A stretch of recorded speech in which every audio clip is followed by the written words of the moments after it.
A while back, I was talking with a fan, and then with confusion they asked me, TTD, I was at Station Square yesterday, and the train stopped with no people and the doors didn't open, and then it just continued to move. Why did this happen to me? This has happened to most commuters on the Tbilisi Metro, and in today's video, we will be uncovering that mystery.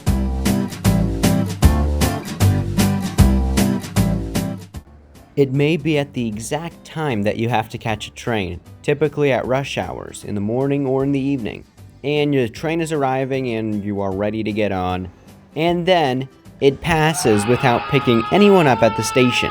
Truly a frustrating moment for most. And so the question may be, why did this happen? But of course it has to go deeper.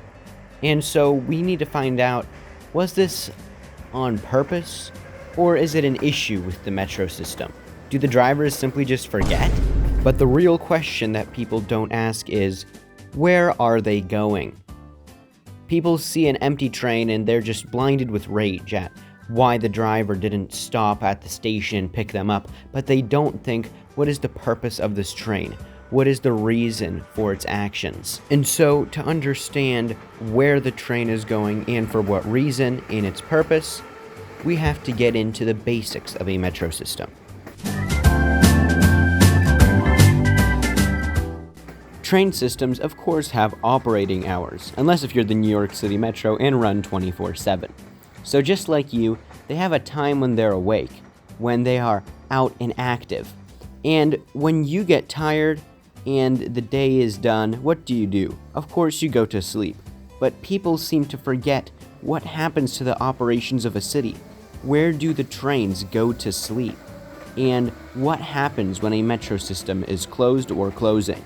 Well, that's simple. Just like any other vehicle, like as planes have hangars and cars have garages, trains have a railway depot where they go to get maintenance and service while they are off duty. So when the trains are empty and they are going through your station without picking you up, they are most likely going to the depot or starting service. It depends on the time of day. Just like how humans commute, the trains leave the depot in the morning and enter the depot in the evening. Typically. Sometimes there are exceptions, but also there are depot movements in the late afternoon and in the late mornings, during off-peak hours or just before rush hours in most cities, and that is to add or remove more trains depending on the flow of passengers. And so of course they are not taking passengers back to the depot. It's just like how a plane wouldn't bring passengers to and from the hangar. It would only board them when they are prepared to board. Okay, cool. So now we know that trains are empty and they go through the stations because they're going back home. But why do they go through the stations? And why must they go through the whole network just to get back to the depot? And to understand that, we're going to have to get into more specifically the network of Tbilisi and why the depot movement is as strange as it is. It's time for a history lesson.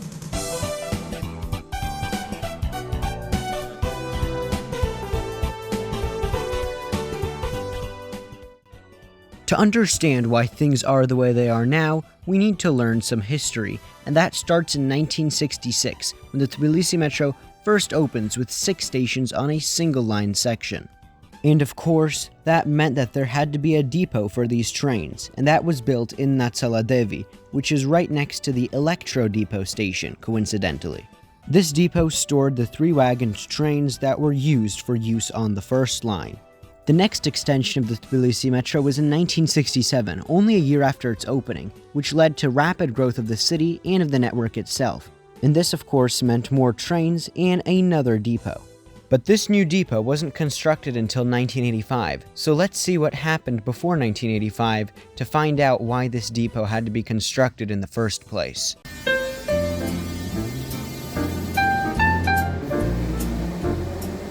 In 1979, the first new line opening, and currently the last new line opening in Tbilisi happened, an opening of a second line, the Saburtalo line, which went from Station Square to Tbilisi. This was to accommodate the growth of the city. With the same 3-wagoned trains as on the first line, more trains had to be added to the network in total, which filled up the Natsaladevi depot, and soon plans for a new depot were needed. A second depot was to be constructed in the northern district of Goldani. This was perfect positioning for the depot, as there was empty land, a place to build an exclusive tunnel to the metro system, and the network was expanding north anyway.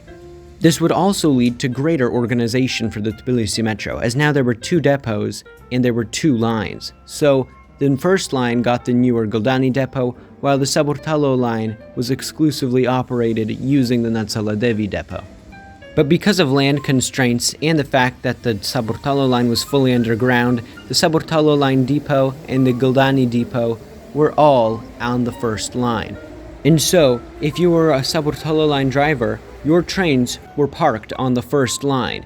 And so that means that if you needed to get to the Saburtalo line, you had to go from Natsaladevi depot onto the first line and then take a secret little tunnel that goes from the first line to the Saburtalo line. And that's why you see the empty trains going to and fro in the evenings, afternoons, and mornings.